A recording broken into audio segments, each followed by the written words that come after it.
Hello, everyone, and thank you all for joining this stream. Morning news from Moscow. Today is 16th of June. Now it's 11 o'clock, 3 minutes past 11.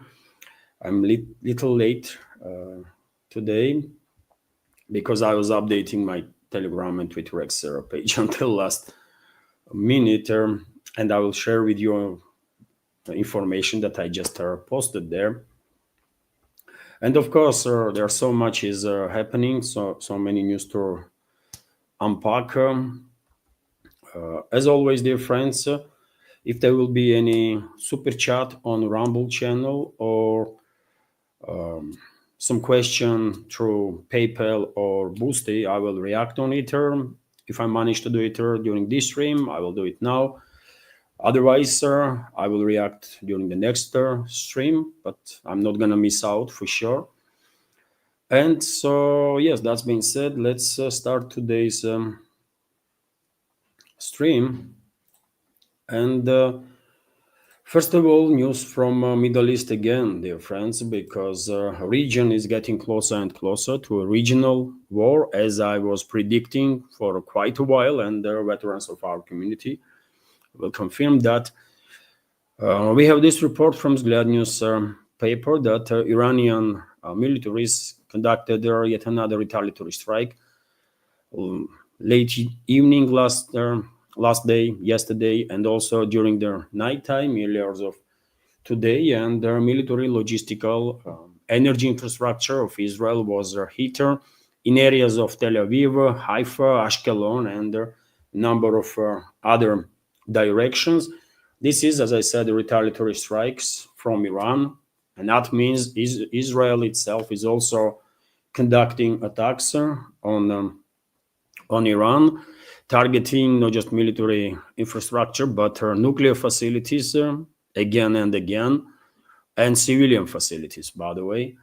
One should keep that in mind. Yesterday, at one point, reports were coming in about car bombs exploding in Tehran. And well, that is definitely a tactic that terrorist organizations, terrorists are using. And we have seen such a terrorist attacks on Russian soil too, while when regime, for example, Western-backed terrorist regime of Zelensky was conducting such attacks. And clearly one may argue that there is some parallels to make between actions of the Israel against Iran and actions that Western-backed terrorist regime of Zelensky was and is conducting against Russia. It's not just car bombs and these terrorist attacks, but also drone warfare when drones are launched from within. But that's a topic for a whole other discussion. Also, dear friends, US President Donald Trump once again spoke about this crisis, Israeli-Iran war, and I will argue that this is US NATO-Israeli war against Iran, because their NATO countries were involved in this attack from the beginning. So US President Donald Trump is once again talking about the Iran deal, but what he really means and how anyone can trust anything from Washington is hard to say, especially given the fact that Trump and his administration were involved in Israeli operation to trick Tehran into nuclear negotiations, knowing full well that Israel was planning an attack with the help of US and their other NATO member states. So therefore, we are now reaching in this world point when Western ruling class, Western elites, Western governments literally cannot be trusted. And to conduct negotiations in such situation is obviously, if not completely useless, then hardly can be perceived as a meaningful. That's for sure. But anyways, Trump is talking about some deal while US is deploying more and more its military assets into the Middle East, and clearly US is preparing to get engaged directly in attacks against Iran. I will talk about it a little late, but also we have this report from RIA Novosti that US is open to Putin's mediation in Iran issue. Yet again, US President Donald Trump said about this. And we have quote from Trump's statement that according to ABC, he said that, Trump said that he is ready. Putin called him, he called me about it. We had a long conversation about it, Trump said, on topic of Russia's potential, possible negotiation to de-escalate the situation. But yet again, anything that comes out from Washington is most likely lie. And therefore, I don't think we're going to see de-escalation in this crisis anytime soon. Unfortunately, it is highly possible that we are about to witness a further intensification of the conflict and eventually regional war. I spoke about this many times in previous updates about such risk. Although Russian president definitely was ready and is ready to basically participate in a process of de-escalation, to be active in a diplomatic field, and that's why he actually called U.S. President Donald Trump. And this call happened yesterday. I reported about this during the yesterday's update community chat. I will just give you some basic information that Russian President Vladimir Putin and his U.S. counterpart Donald Trump spoke over the phone on Saturday, day before yesterday, Saturday, discussing the attacks between Iran and Israel and the Ukraine conflict, according to the Kremlin. And presidential leader of Russia, Ushakova, give journalists some details about this conversation, but main topic was Middle East, developments in the Middle East, and Russia was offering assistance to de-escalate. And even though Trump is saying that he's kind of ready for Russia's mediation, I don't think this is true. It's exactly the opposite, most likely. And he himself, by the way, made it quite clear while saying that it is possible that US could get involved in Israel-Iran conflict. So President Donald Trump told ABC News that it is possible we could get involved in the ongoing conflict between Israel and Iran. And you tell me, dear friends, now, when Trump is honest, if ever, when he is saying that he is ready for negotiations and to reach some agreement, deal to de-escalate, he is open for a possibility that Russian president, for example, will mediate between the sides, or when he is saying that it is possible that US will get involved directly in this war. When Trump is saying the truth, or maybe he is lying in both cases. Yet again, as I said, we reached this point, this world reached the point when nothing that comes out from leadership of the collective West countries can be trusted, period.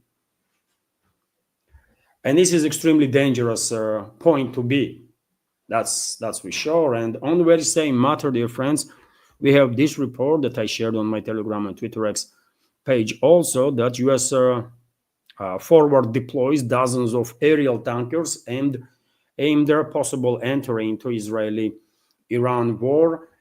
The Military Watch magazine reports that US Air Force has made their massive deployment of KS-135 and KS-46 Strator tankers across the Atlantic, with more than 30 deployed by June 15th. So clearly, Pentagon is preparing to get involved directly. Also, reports are coming in, dear friends, that additional aircraft strike groups have been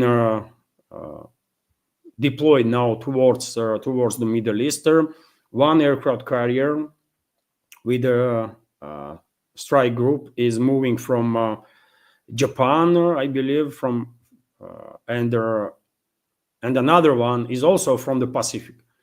But yet again, due to fog of war, by the way, obviously it is difficult to know exactly what is going on. But I have no doubts that this was a pre-planned. This is a pre-planned operation, and on initial stages, as I predicted, even long before Israel attacked Iran, on the first stage, it was Israeli attacks, and now only question I have is that how Israel and the collective West countries, including US, gonna play out their direct involvement in attacks on Iran. What kind of justifications, with what kind of justification they're gonna come up with? And I'm afraid, due to sentiment in US, anti-war sentiment in US, especially among Republicans, I think it is highly likely that Israeli, U.S. secret services, potentially, with assistance of secret services of other NATO countries or the countries from the Middle East that are allies of U.S., may conduct false flag operations, either on U.S. soil or on the soil of other NATO member states, or maybe against U.S. Or NATO countries' assets in the Middle East, or maybe we will see some attacks, false flag operations against naval vessels of U.S. fleet, for example, and then that will be used as a justification to get engaged directly in a war against Iran. Obviously, they can come up with some other scenarios also. It all depends basically on scale of fantasy that these people have, right? But clearly there is military preparations in place on part of Pentagon to directly get engaged in this war against Iran. And one should also point out or pay attention to fact that Israel is already losing, by the way. Israel is already losing this war with Iran. And as time goes by, this will become more and more clear. I said basically very same day when Israel attacked, just in a few hours later, that it seems to me that Israeli attack was not as effective as some would think, right? And nowadays, more and more commentators in alternative media seems like are coming to their same page. Israel is losing. Iran is well capable to strike back, and every time Iran strikes back, these strikes are more and more powerful. And obviously, without assistance of U.S., other NATO member states, Israel on its own would not be able to continue this hostility with Iran for much longer. Maybe another week or two max, but it's going to be totally devastating for Israel. So I think we are only a few days away when U.S. and other NATO member states will begin targeting Iran too. Meanwhile, I think this is very important news that TASS is reporting that Iran's parliament approved strategic partnership treaty with Russia. Chairman of their Majlis, Iranian parliament, Mohammad Bagher Ghalibaf, said approved a treaty on a comprehensive strategic partnership between the Islamic Republic of Iran and the Russian Federation to the country's president, Masoud Pezeshkian.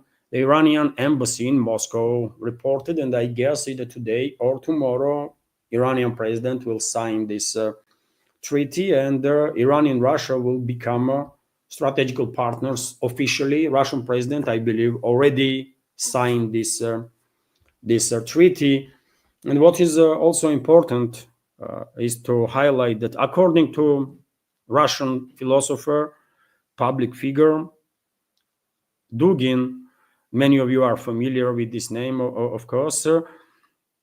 During the works on this treaty on a comprehensive strategic partnership, Russian side offered Iran a military alliance also in the same way that it was done with North Korea. And according to Dugin's sources, Iran refused because Tehran, certain groups, influential groups in Tehran were hoping that they will reach agreement with the West. But as we understand, this was a big mistake on part of Iranian leadership.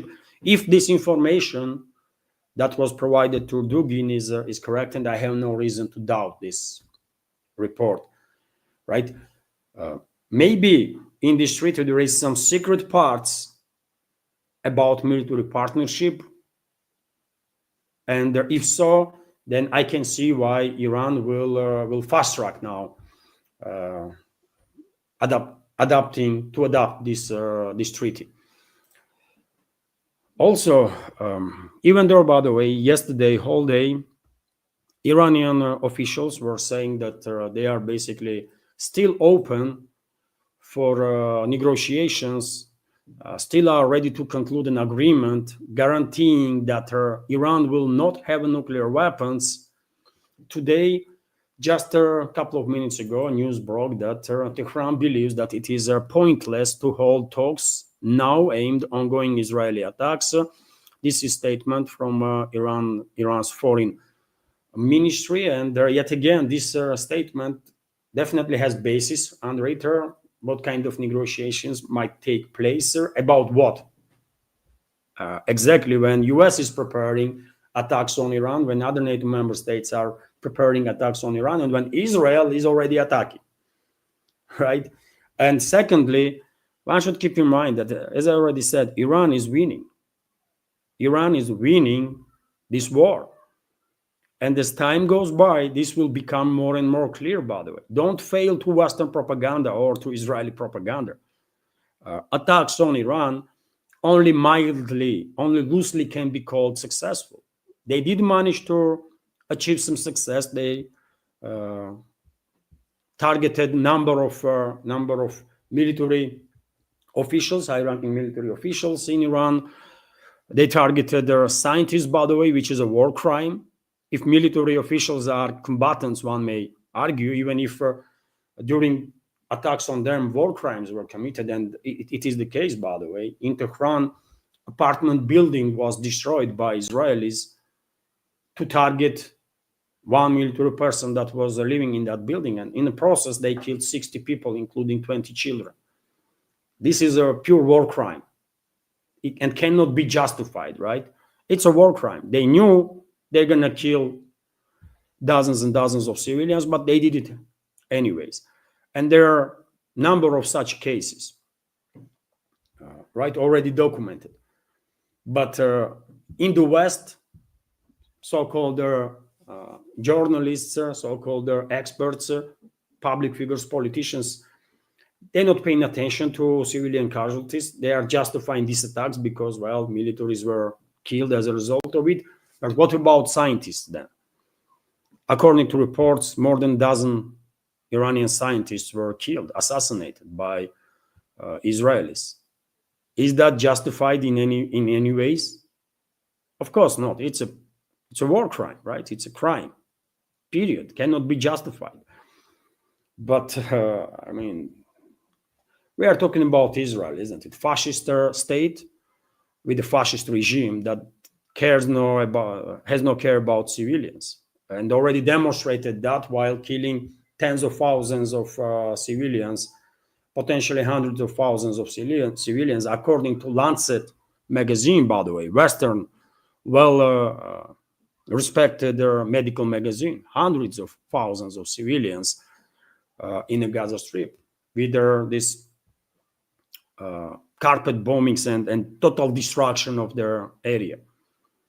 So therefore, I think Tehran has every reason to postpone any potential talks right now, and not just because they are engaged in a war and see no party on the opposite side with whom anything can be negotiated, but also because they are winning. And they know longer this conflict continues, Israeli attacks, and even with support of US and other NATO member states, gonna become less and less effective, and the Iranian attacks only gonna gain momentum and strength. because Iranian military is clearly demonstrated that they are well capable of quickly adapting to their developing situations, and they are already retaliating and retaliating hard. And by the way, at one point, if Israel or and its NATO allies, if they even dream about defeating Iran, then they have to send ground troops on Iran's soil, and that's going to be a total disaster for them. Because I don't believe even for a second that NATO, entire NATO, by the way, is capable of defeating Iran. Nothing to be said about separate armies of NATO member states, like U.S. Army. Man, U.S. Army is a joke, literally joke, right?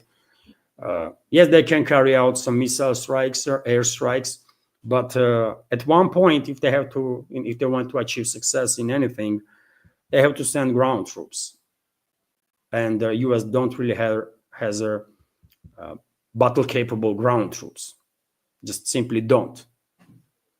Period. But as I said, dear friends, Iran is winning, in my personal opinion, clearly winning. And this realization is settling in to Israeli leadership also. And for example, so-called defense minister of Israel, this fascist creature, Israel Katz, second time, by the way, in last several days, is threatening civilians in Tehran. Civilians, directly, by the way. These are shameless elements, and they don't hide anything. They are openly, directly threatening to kill civilians. That's Israeli style, fascist Israeli style. So Israeli Defense Minister Israel Katz has threatened the people of Tehran after Iran's massive retaliatory strikes on Israel's military, logistic, and energy infrastructure last night. And we have a quote here that Israel Katz wrote on his Twitter X. So the people of Tehran will have to pay their price for this, and very soon. That's his statement. Israel Katz, right? So he is threatening civilians, by the way. He is not saying that Iran's militaries will pay price, Israel's leadership will pay price. No, he is saying that residents of Tehran, people of Tehran will pay price. I mean, he is literally openly threatening to conduct mass killings of civilians in Iran's capital. And you tell me, by the way, what kind of degenerate creature one have to be to still support these fascist scums, by the way, that Israeli leadership is, despite all the crimes Israel has committed against humanity. I don't know. And when it comes to crimes committed by Israel, by the way, in this particular case against Iran, well, according to reports that I see on internet, in media, at least 224 people were killed, majority civilians. This is latest death toll as IDF strikes continue. And on your screen right now, you can see one aftermath of one of the strikes when a civilian apartment is basically collapsed. Number of wounded is up to 1,000, potentially more than 1,000 at this point. But as I said, Iran is retaliating, and Iran's retaliation retaliatory strikes, are becoming more and more effective, in my personal opinion. Let me show you, for example, some of their strikes from last night. For example,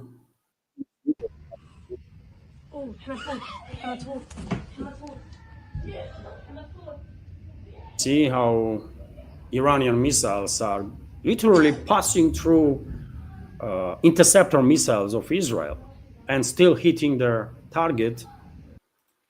There is another one.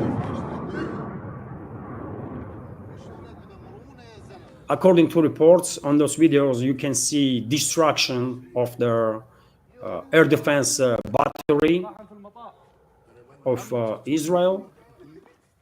All sorts of speculations are circulating on the internet about this particular incident. Some are saying that Iran deployed a new tactic, as a result of which Israeli air defense systems began to target each other. I don't know if that's true or not, but whatever the case, Israeli air defense battery was destroyed. There another video here, by the way. Strike and another one.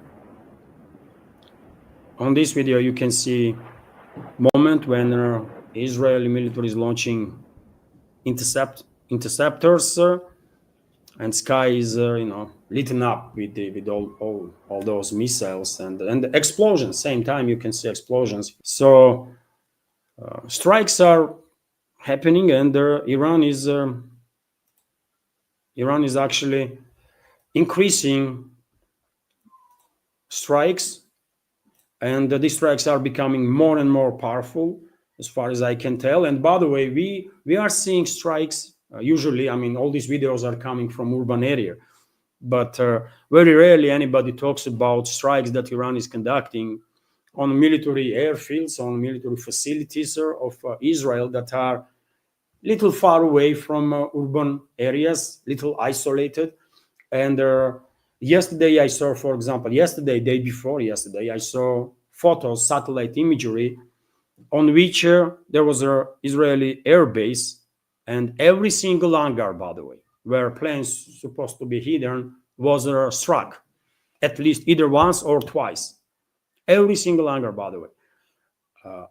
I don't know if that images are absolutely genuine, or maybe it is AI, by the way. Nowadays, we have to take every information with a pinch of salt, especially when AIs can generate quite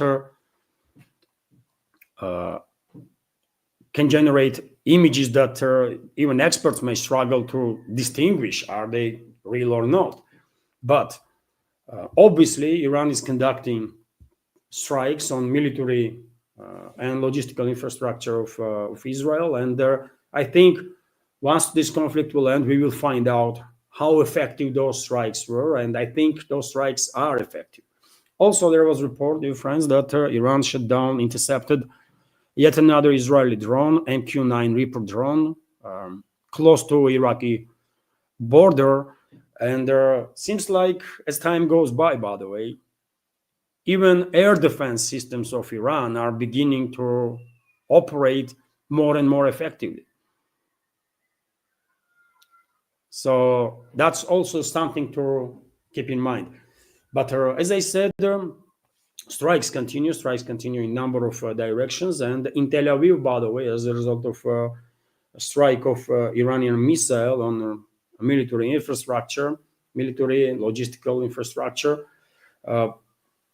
potentially on a point of concentration of Israeli militaries or their military leadership or political leadership. U.S. embassy was partially damaged there, according to reports. But yet again, we should take this information with a pinch of salt. Also, I saw some videos of light destruction on our premises of one of the buildings of U.S. diplomatic mission in Israel, in Tel Aviv, in this particular case. And as I said, by the way, we should expect a lot of false flag operations from the Israeli and U.S. Secret Services, because they need somehow to bring U.S. public on their side, right? They need somehow to justify direct involvement of U.S. and their other NATO member states into a war against Iran, right? They are already engaged, but not openly. They need to, get engaged openly.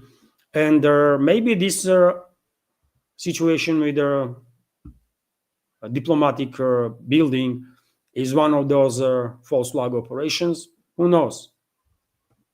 I will not be surprised at all. But same time, I can see the situation when in some area of Tel Aviv, there was not just an embassy building of the U.S. diplomatic mission, but also building that was used by Israeli secret services or militaries, and that building was targeted, and nearby buildings received some damage.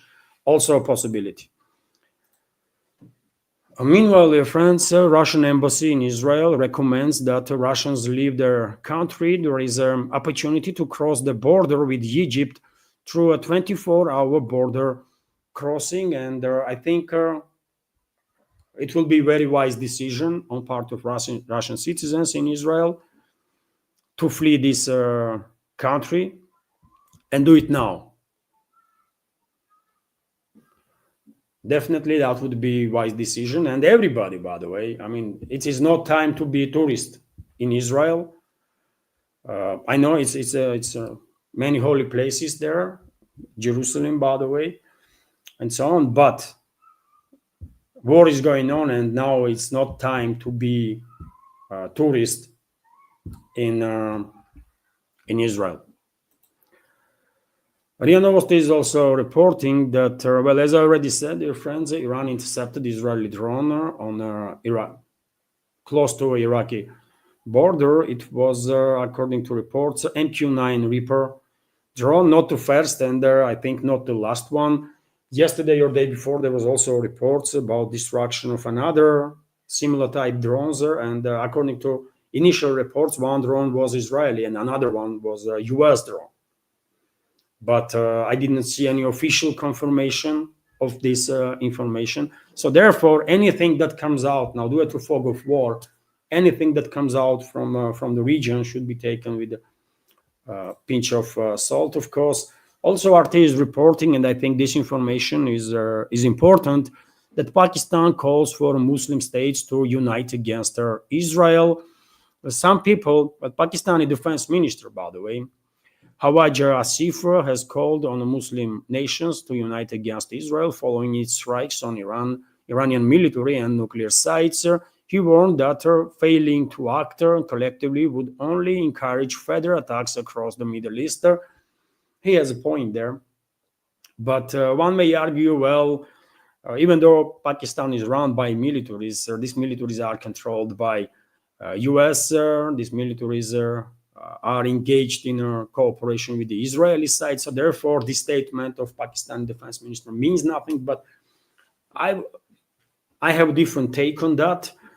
Pakistan, for many decades, by the way, is struggling to find its position. Either it's a US ally or it's a Chinese ally. And nowadays, this internal struggle in Pakistan is reaching the crossroad, basically, Rubicon, right? And I would not be surprised at all if Pakistani military leadership, Pakistani intelligence and political class will choose to side with China. And therefore, statements from Pakistan in regards to this war against Iran definitely should be taken seriously. Yesterday, during the live stream community chat, one of the members of our community asked me question if Israel would dare to use nuclear weapons, and if not, then why? And while answering this question, one of the arguments that are made there, why would Israel not use new nuclear weapons against Iran, although it could, by the way. Israeli leadership already demonstrated that they are capable of any crime, literally any crime, right? They are openly threatening civilians in Tehran, by the way, almost on a daily basis now. But one of the deterrents for Israel can be Pakistan, that also has nuclear weapons. And yet again, if we take in account that Pakistan is on a crossroad and has to make decision where it stands, with China or with US, Pakistan may actually choose China. And therefore, Islamabad can actually play a role of deterrent for Israel, potentially. But when it comes to a Muslim world, this call to towards Muslim world to get united and so on. Muslim world is divided beyond limits, really. Number of countries are engaged with the US and UK and are controlled directly, basically, almost by Western states. A number of countries have close ties, not just with the Western countries, but also with Israel, and a number of other countries are already siding with the emerging multipolar world, with China and other countries. So I don't think there's going to be some a unification of the Muslim world to stand against Israel and Israeli allies in this war against Iran. This is not happening, but because Pakistan itself most likely will ally with China, statements that are coming from Islamabad should be taken seriously. And these statements may actually deter Israel from using nuclear weapons against Iran. And even though yesterday I shared this video, dear friends, during the live stream, I think one day one part of our community is watching my videos, another day other people. So sometimes I might repeat some news. And this video is definitely that situation. I don't know if you can see it. Hopefully you can. But this is, by the way, decoys. These are the decoys that was destroyed by Israel in Iran. These are dummies of missile launchers, air defense systems, and so on. And I think because after Israeli attack, I mean, as time goes by, Iranian militaries are acting more and more strongly, including Iranian air defense systems. One may argue that during the initial attack and the next days, Israel spent quite a number of extremely expensive guided missiles destroying these decoys. Not real missile launchers and air defense systems, but decoys. And that's why work of air defenses, for example, of Israel is more and more visible. And also that's why Iran is only increasing its launches of the missiles, right? And according to reports, dear friends, Iran did not yet begun using its latest missile systems. On this first stage of this conflict, Iran is still using old missiles, according to reports that they have plenty in stockpiles, and they are saving latest missiles that are much more capable for next phases of escalation that most likely will happen, unfortunately, yet again. But as I said many times before, we are seeing a situation when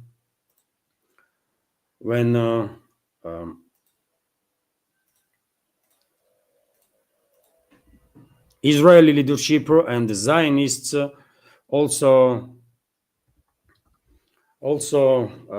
neocons in US and globalists, or the Western ruling class in general, all of them are on the same page on topic of provoking regional war in Middle East.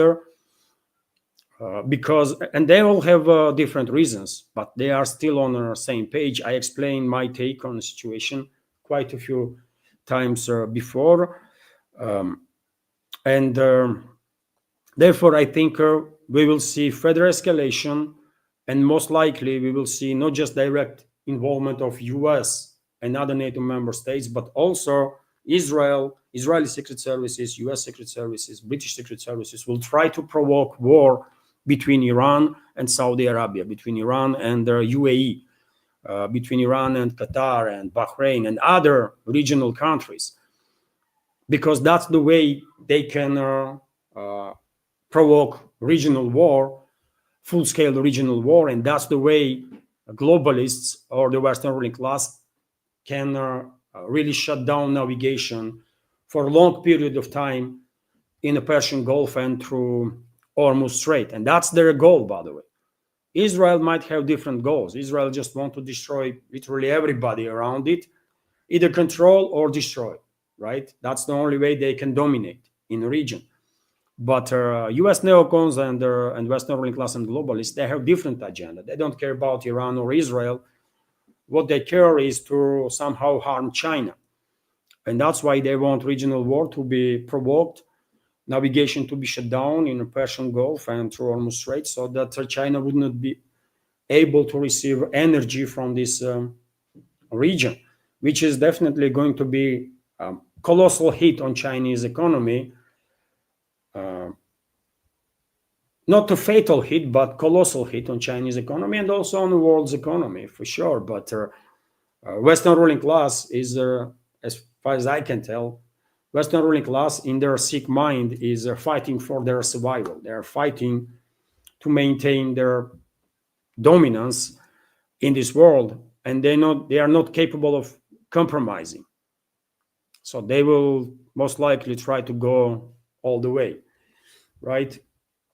And this is it when it comes to Iran topic. By the way, Iran war topic. I have more news to share about some other developments, obviously, special military operation and so on. But before I continue, dear friends, let me notice that this independent media project is completely subscriber funded and only exists as long as it has your support, community support. And if you like my work, if you like my channels, please consider to become a sponsor for this project. You can do it through several means. You can donate through PayPal platform, and please use a new PayPal account that is under this video in description box and in the pinned comment. Like 2 or 3 months ago, my wife created a new PayPal account, and I'm using that PayPal account now, right? So make sure that you are using new one, LGO network. That's how I called it. A link is on this video in description box and pinned comment of PayPal, also to Boosty, that can be used for donation. Also, you can subscribe to my Patreon page, by the way, and page on Boosty, where I have extra content on regular basis, on weekly basis, by the way. At least, I'm publishing 1 or 2 videos every week that is exclusive for these channels, as my thank for support.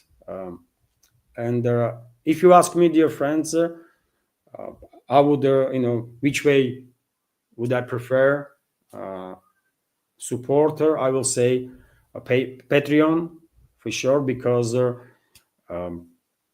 Patreon allows me to know.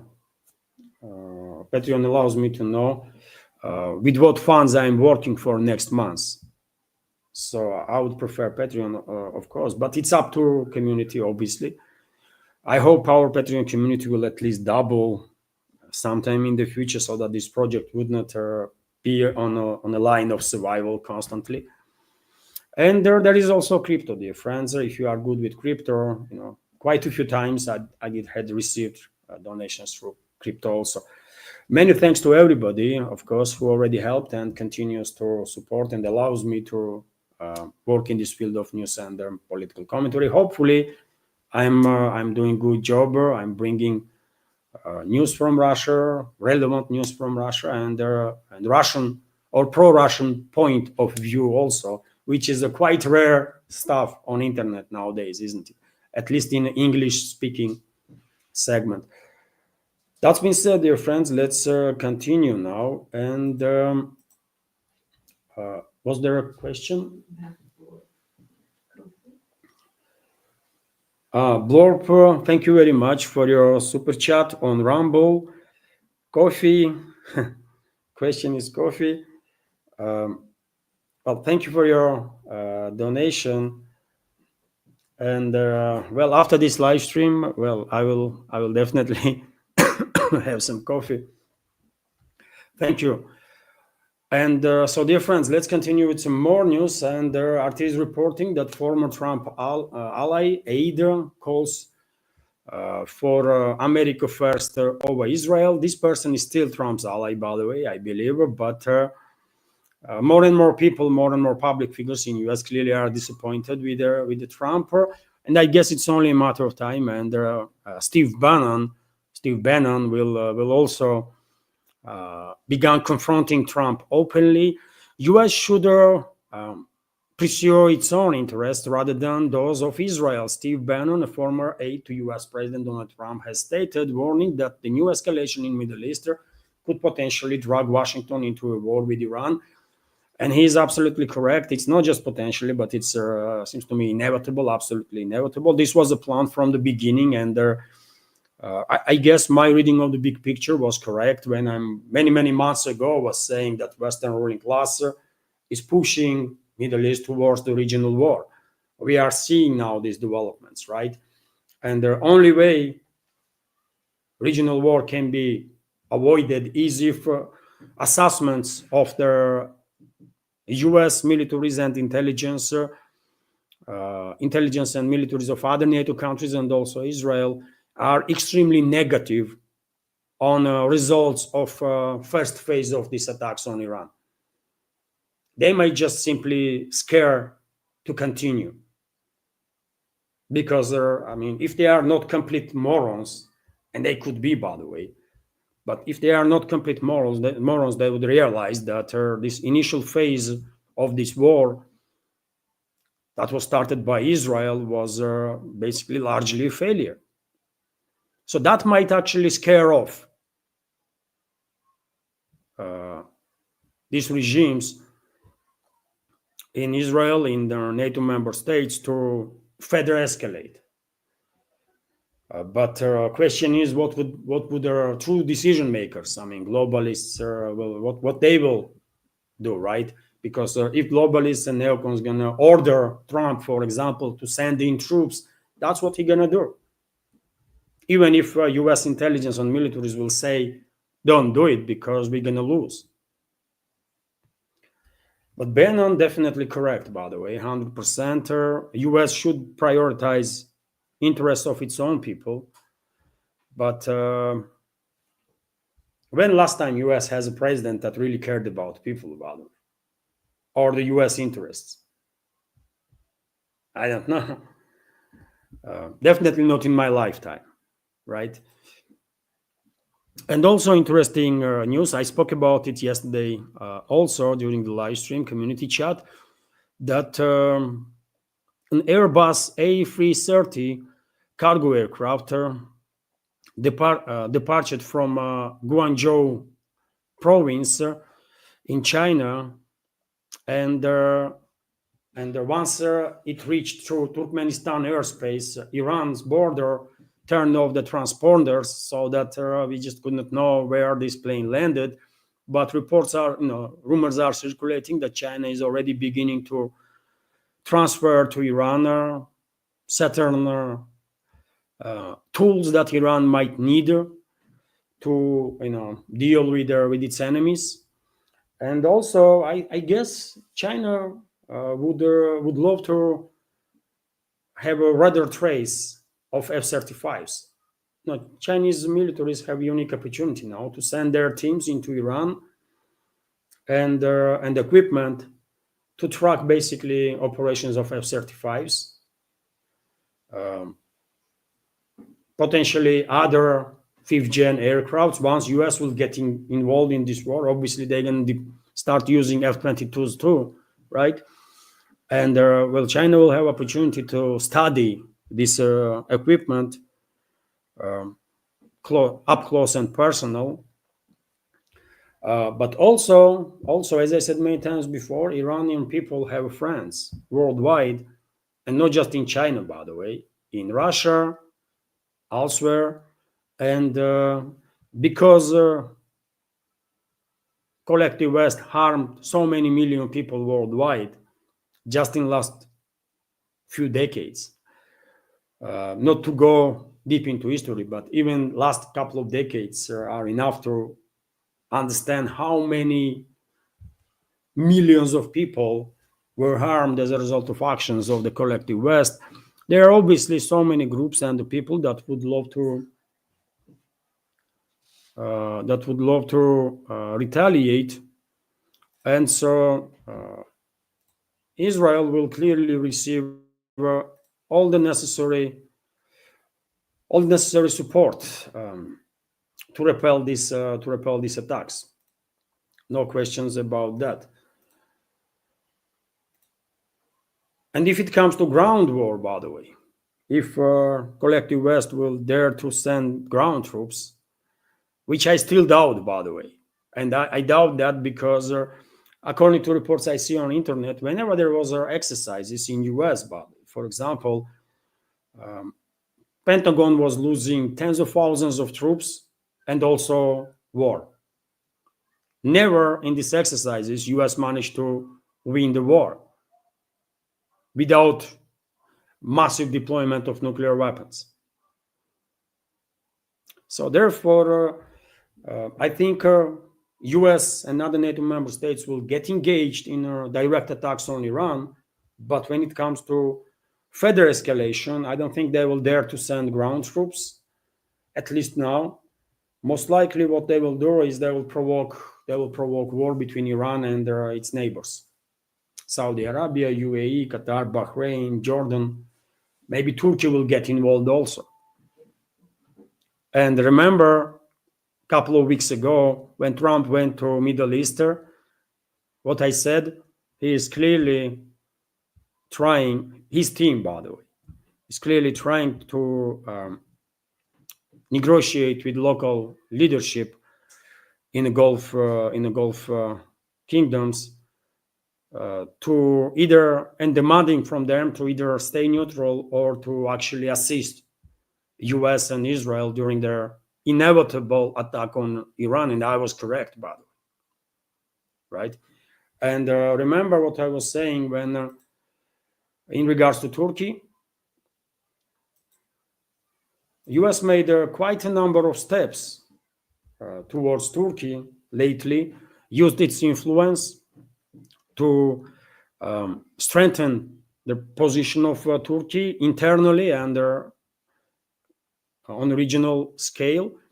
And you think that was done for free? Obviously not.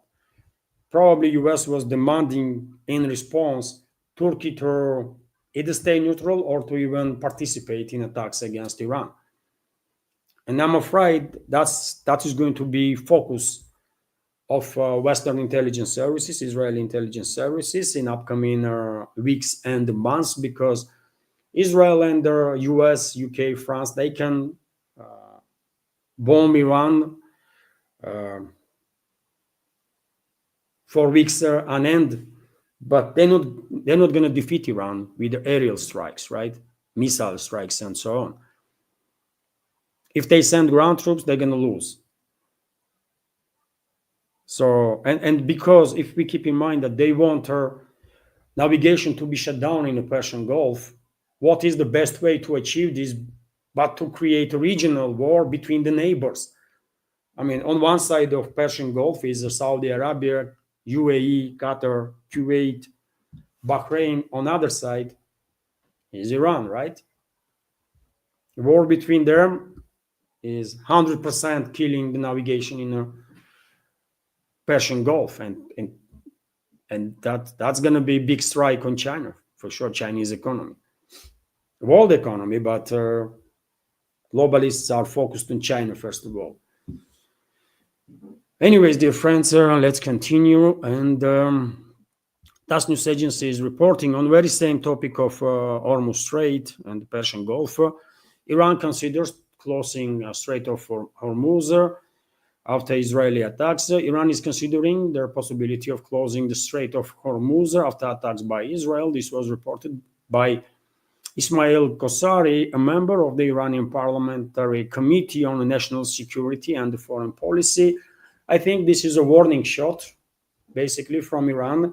I don't think Iran, without absolute necessity, gonna even think about shutting down navigation through Hormuz Strait. This is just a warning for its neighbors, Saudi Arabia, Qatar, Bahrain, so on, not to get involved directly in this war against Iran.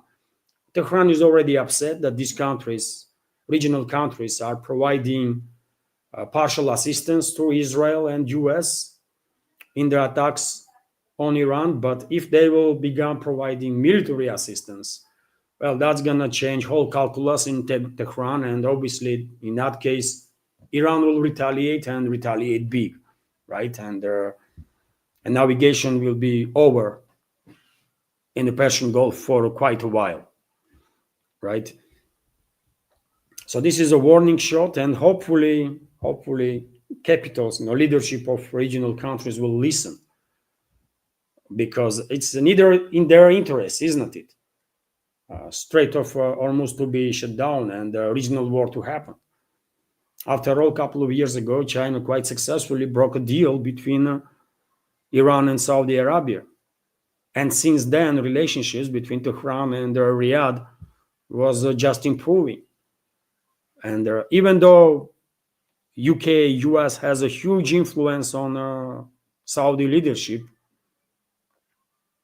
and leadership of other regional countries, and after all, one should keep in mind that almost all assets of these countries are, all the money of these countries are in the West. And West already demonstrated that they can steal it at any time. They just stole 300 billion of Russian assets, isn't it? They call it a freezing, but they stole it.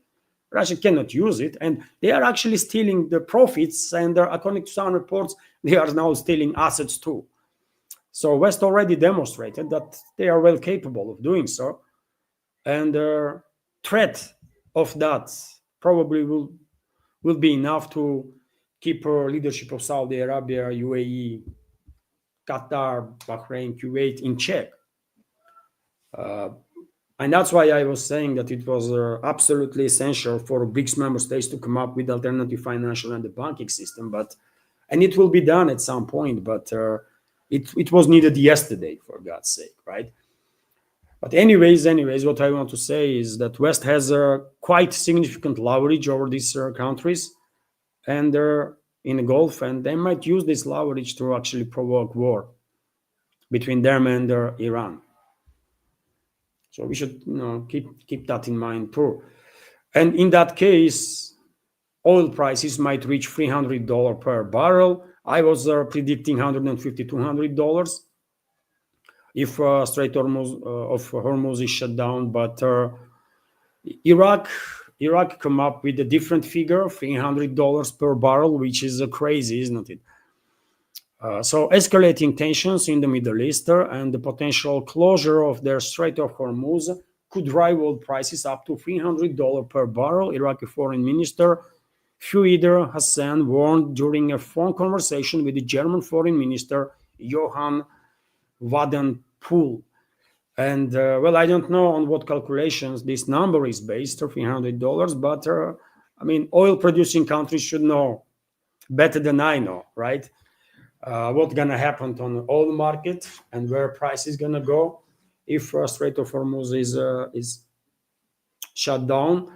And either way, by the way, 150 or 200 or $300 for a barrel gonna be absolutely devastating for a world economy. That's gonna create inflation in every country and hyperinflation in dozens of countries, and it's gonna be massive strike on world economy, not just on Chinese economy, but on the world economy. But yet again, Western ruling class does not care about that.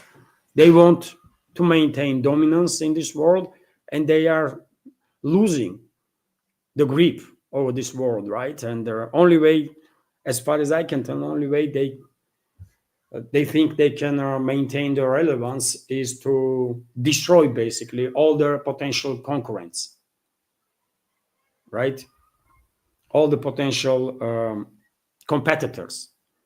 That is China, that is India, that is Russia, that is global South in general. And that's the direction that they are pushing this world. It's just clearly visible, by the way. It is visible, isn't it? they will lose. They will eventually lose, of course. And I'm quite sure, give it another 20, 30 years, and the majority of modern European countries are going to be, loosely relevant on a geopolitical scale. But until that, Western ruling class will continue its attempts to maintain its power. And dear friends, let's talk about some other topics. Also, RIA Novosti reported that air defense systems on duty intercepted 12 Ukrainian drones last night over Russian regions. 12 Ukrainian aircraft type drones were intercepted in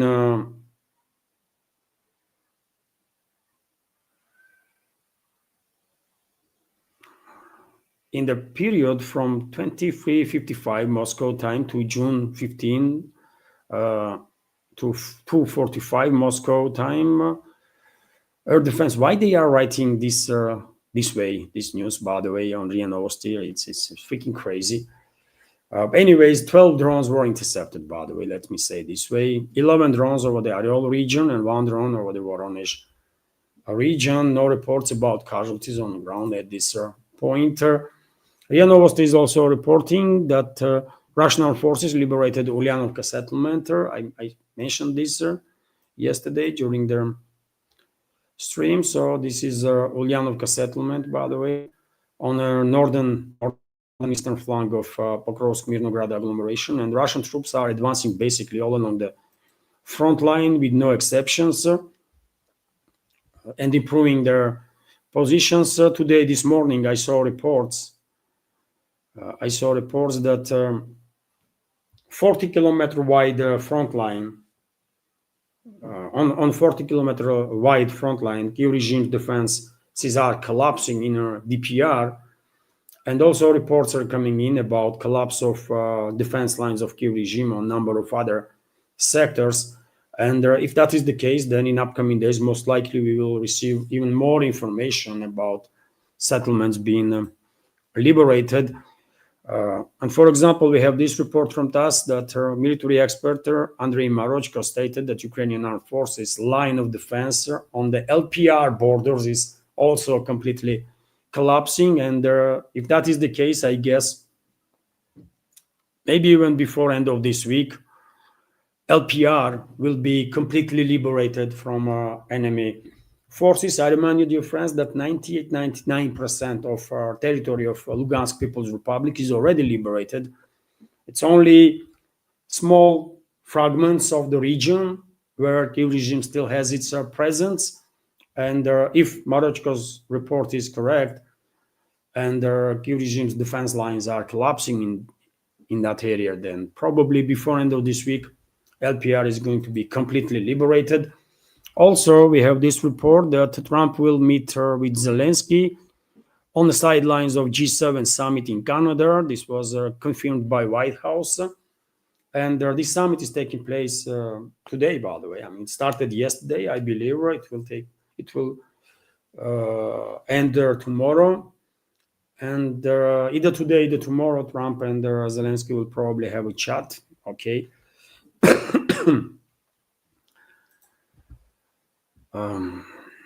They have much more in common than many people think, because after all, both are clowns, right? Both, by the way, are clowns.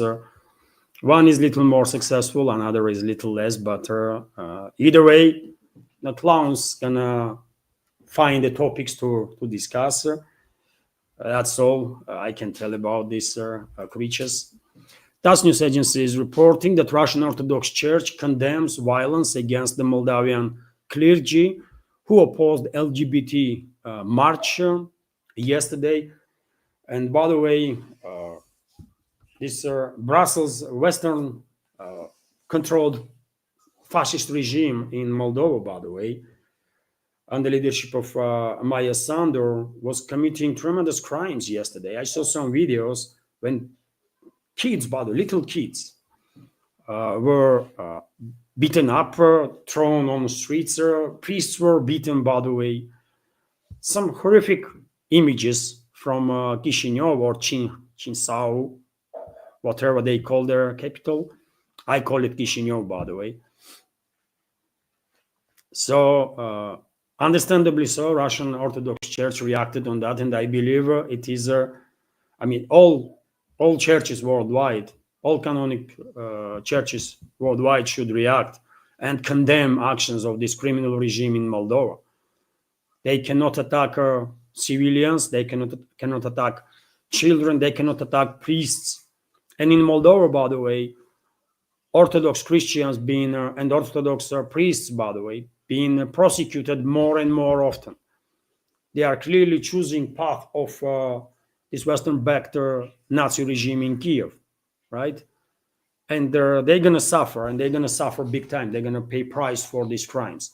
And when it comes to Moldova itself, by the way, this artificial entity that was created by Bolsheviks, as Ukraine was created by Bolsheviks, Moldova is doomed to full-scale disintegration, absolutely. And one part of Moldova, I mean, mark my word, give it 5 to 10 years, one part of Moldova will join Romania, other parts, Gagauzia Autonomous Region, Transnistria, obviously, and some other territories will separate itself and move closer towards Russia. Maybe even will decide to join Russian Federation. Also a possibility, but I would not give Moldova as a quasi-state more than 5 to 10 years, by the way. It's only a matter of time, and this quasi-state will disappear from political map. RT is also reporting that Trump orders largest mass deportations in history. US President Trump has instructed federal agents to dramatically ramp up deportations of illegal migrants from Democrat-led cities after riots swept Los Angeles. I mean, this topic, by the way, I shared my take on this topic of migration into US quite a few times, and not many members of our community did not agree with me, and that's absolutely okay. But I still think that all these open border policies and all this increased migration into US is artificially done by Uniparty and agreed on the level of Uniparty, on the level of ruling class in US, because this is the only way they can significantly increase population. They don't care, by the way, about social fabric, how stretched this social fabric is, and or how not. But according to reports, just in last number of years, some 20 million people entered US. I don't know how correct these numbers are and how many of those people are illegal migrants, but I believe American ruling class and the parties that they are in charge of, Democrats and Republicans, it's their combined policy to increase population of US artificially by allowing more and more people into US. And because they cannot do it legally, they basically open border, right? And this is all propaganda, by the way, that Trump is doing. That they're gonna deport this many people and that many. How many people were deported since Trump is in office? How many? 1,000, 2,000, 10,000, 100,000, 500,000. What is 500,000 compared to 20 million, right? So for PR stand, number of people will be deported for sure. And it's happening, right? For PR purposes, so that they will create picture that, look, I mean, they are doing something. But in reality, state institutions will further encourage, not officially, obviously, this migration to continue, because yet again, to compete on the world stage in the long run, in 20, 30, 50 years, right? And so on, US needs to increase its population. It's only 300 million plus right now, isn't it?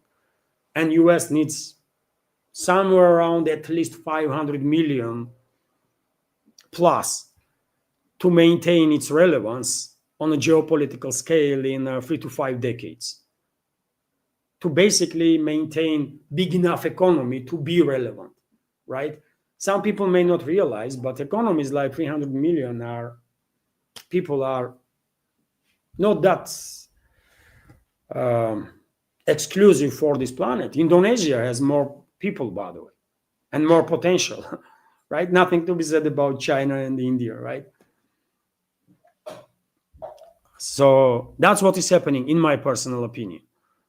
That decision was made in US by whoever decision makers are to increase population of US artificially while basically opening border for illegal migrants, because some of these migrants might commit crime, but majority of these migrants gonna work, right? And gonna increase economical potential of the country. And their kids also, and their kids, right? So it's a long-term strategy of US elites, and don't fail to this propaganda, by the way, that Republicans are pushing, that they're going to deport this many people and that many people. This is all BS, by the way, right?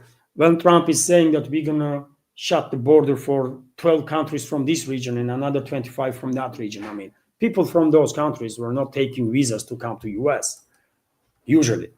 They were crossing border through Mexico, right? So they will continue to do so.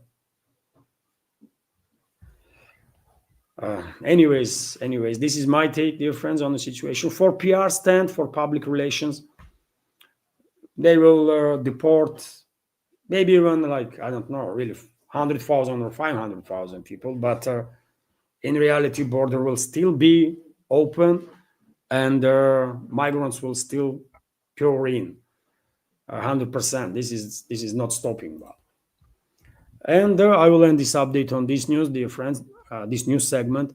On this news, that Russian exports surged despite the Western sanctions, which is quite a good news, I will say. So last year, Moscow sold 80% more goods to its top 20 trade partners compared to 2021. And this information comes from German Economic Institute. So therefore, well, I guess real number is much higher. But okay, even if it's 18%, it's quite a good result, isn't it? If you keep in mind that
come back to stream.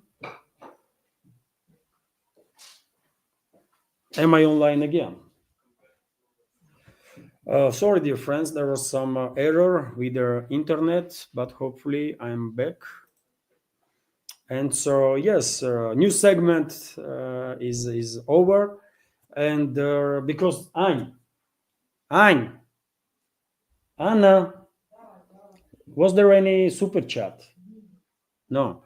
Okay, so there was no super chat, dear friends. No questions from there. No questions from PayPal or Boost, isn't it? So therefore, I have nothing to react on for now. Maybe tomorrow. And so this is it for now. Hopefully, you'll find this news segment informative and interesting. Have a wonderful day, peaceful day, dear friends. Take care, and see you tomorrow. Bye for now.